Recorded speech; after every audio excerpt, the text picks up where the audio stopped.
শ্যামল শহরের একটি রেস্টুরেন্টে ওয়েটার হিসেবে কাজ করত, কিন্তু মালিকের ব্যবসায় অনেক ক্ষতি হওয়ায় মালিক সেই রেস্টুরেন্টটি বন্ধ করে দেয় আর শ্যামলেরও চাকরি চলে যায়। ফলে সে তার গ্রামে ফিরে আসে। গ্রামে আসার পর সে কয়েকদিন ধরে ভাবতে থাকে সে কি কাজ করবে। একদিন শ্যামল গ্রামের বাজারে ঘুরছিল। হঠাৎ করেই তার মাথায় একটি বুদ্ধি আসে। এই গ্রামে কোনো ফাস্টফুডের দোকান নেই, আমি এখানে একটা ফাস্টফুডের দোকান দিতে পারি। গ্রামের মানুষ ফাস্টফুডের খাবারের ব্যাপারে কিছুই জানে না, তারা নতুন খাবার খেতে আগ্রহী হবে। যেই ভাবা সেই কাজ। তার পরের দিনই শ্যামল গ্রামের বাজারে ছোট্ট একটি দোকান দিয়ে বার্গার বিক্রি করা শুরু করে। আসুন ভাই আসুন, বার্গার খেয়ে যান, খুব মজার বার্গার, মাত্র 50 টাকা 50 টাকা, আসুন ভাই আসুন। একটু দূর থেকেই সুকান্ত আর কৈলাস শ্যামলের দোকান দেখছিল। এই বার্গার জিনিসটা আবার কি ভাই? জানি না ভাই, আমি কখনো খাইনি। দেখে তো মনে হচ্ছে খুব সুস্বাদু হবে। চলো ভাই খেয়ে দেখি, মাত্র 50 টাকারই তো ব্যাপার। তারপর সুকান্ত আর কৈলাস শ্যামলের দোকানে গেল। আসুন ভাই আসুন, কয়টা বার্গার দিব, একটা না দুইটা? প্রথমে একটা বার্গার দিন, ভালো লাগলে পরে আরেকটা নিব। আচ্ছা ঠিক আছে ভাই। তারপর শ্যামল তাদেরকে একটি বার্গার দিল।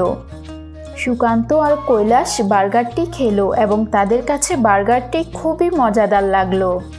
তারপর তারা আরও একটি বার্গার নিল এবং মজা করে খেলো। তারপর সুকান্ত আর কৈলাস গ্রামবাসীদের কাছে শ্যামলের মজাদার বার্গারের কথা বলে গল্প করে বেড়ালো। তারপর থেকেই গ্রামের সবাই শ্যামলের দোকানে বার্গার খেতে আসতে লাগলো। শ্যামলের দোকানে ক্রেতাদের ভিড় দিন দিন বাড়তে লাগলো এবং তার ব্যবসায়ও অনেক উন্নতি হতে লাগলো। দূর দূরান্তের গ্রাম থেকেও মানুষ শ্যামলের দোকানের বার্গার খেতে আসতো। এভাবে শ্যামলের দোকান ভালোই চলতে লাগলো। সেই গ্রামে অমিত নামে একটি খুব অলস আর লোভী প্রকৃতির লোক বাস করত। সে কোনো ধরনের পরিশ্রমের কাজ করতে পছন্দ করত না। সে সবসময় কিভাবে অল্প সময়ে পরিশ্রম না করে ধনী হওয়া যায় সেটা নিয়ে চিন্তা করত। একদিন অমিত শ্যামলের দোকানের সামনে দিয়ে যাচ্ছিল। হঠাৎ করেই সে লক্ষ্য করলো শ্যামলের দোকানের সামনে সবসময় ক্রেতাদের ভিড় লেগেই থাকে। তখন তার মাথায় দুষ্ট বুদ্ধি এলো। এই বার্গারের ব্যবসায় তো ভালোই লাভ করে এই লোক, কত দূর দূরান্ত থেকে মানুষ বার্গার খেতে আসে, একে মেরে ব্যবসাটা হাতিয়ে নিলে কেমন হয়? খুবই ভালো বুদ্ধি, পরিশ্রম করা ছাড়া অনেক টাকার মালিক হওয়া যাবে। সেই দিন গভীর রাতে অমিত শ্যামলের বাড়ি গেল। শ্যামল তখন ঘুমাচ্ছিল। অমিত তার ছুরি দিয়ে শ্যামলকে আঘাত করতে লাগলো। ছুরি দিয়ে আঘাত করতে করতেই অমিত শ্যামলকে হত্যা করলো। তারপর শ্যামলের বার্গার তৈরির সব জিনিসপত্র নিয়ে চলে এলো।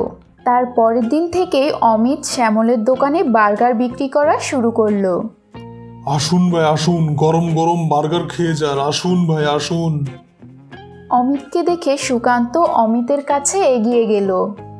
আরে অমিত, কি ব্যাপার, নতুন ব্যবসা শুরু করেছো নাকি? আগের বার্গারওয়ালা কই?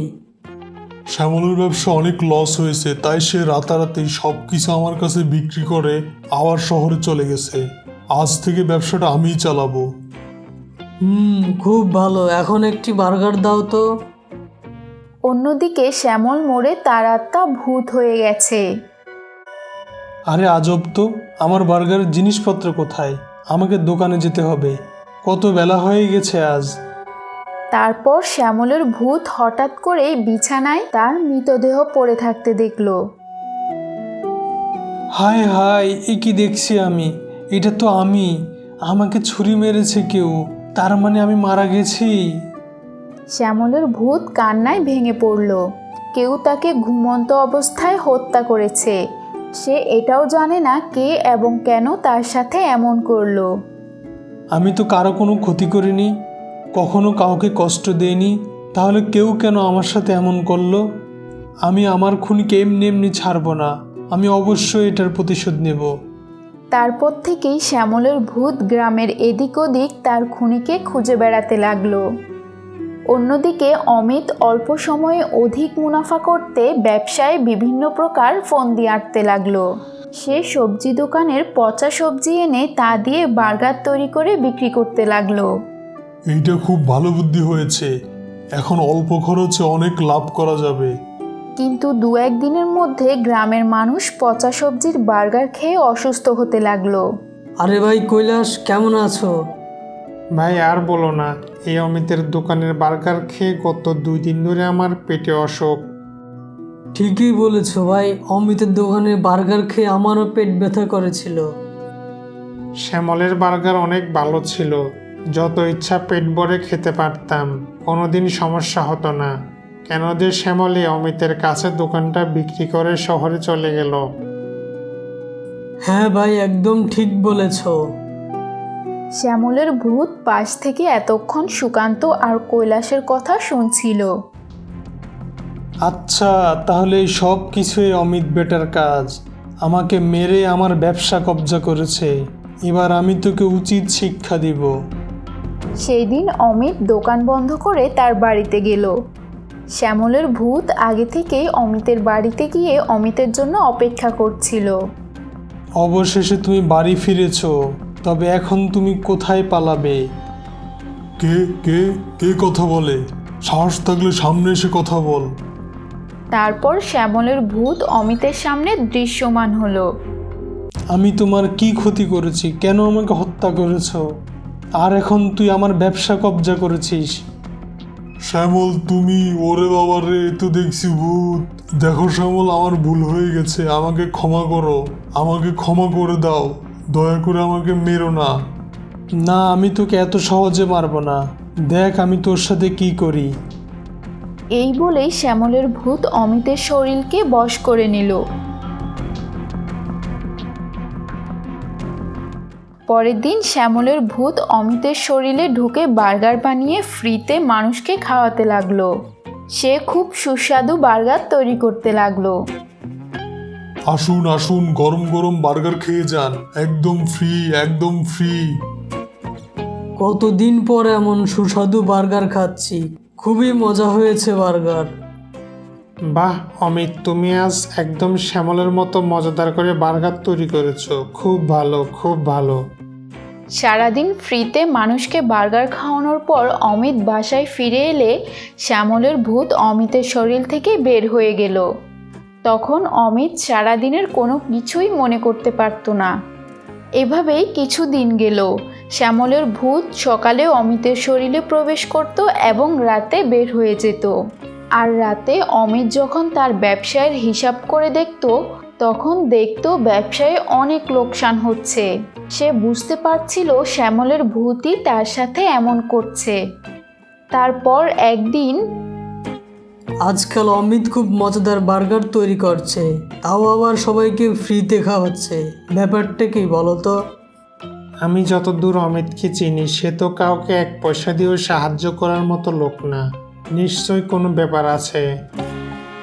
চলো আজ আমরা অমিতকে অনুসরণ করি, দেখা যাক কি হয়। যেই ভাবা সেই কাজ। সেই দিন সন্ধ্যায় সুকান্ত আর কৈলাস অমিতকে চুপি চুপি অনুসরণ করতে লাগলো। তারপর অমিত যখন বাড়ি ফিরল, তখন শ্যামলের ভূত অমিতের শরীর থেকে বের হয়ে গেল। হা হা হা, কি সব টাকা শেষ তোমার? এই টাকার জন্যই তো তুমি আমাকে খুন করেছো। আমি সমস্ত গ্রামবাসীর কাছে তোমার মুখোশ খুলে দেব। আমাকে দয়া করে মাফ করে দাও, আমি ভুল করেছি, আমার সাথে এমনটা করো না। সুকান্ত আর কৈলাস সব কিছু দেখল। তারপর তারা এই কথা সমস্ত গ্রামের মানুষকে জানালো। তারপর গ্রামের মানুষ পুলিশ ডেকে আনলো। অমিত পুলিশের কাছে তার অপরাধের কথা স্বীকার করলো এবং খুন করার জন্য অমিতের সাজা হলো।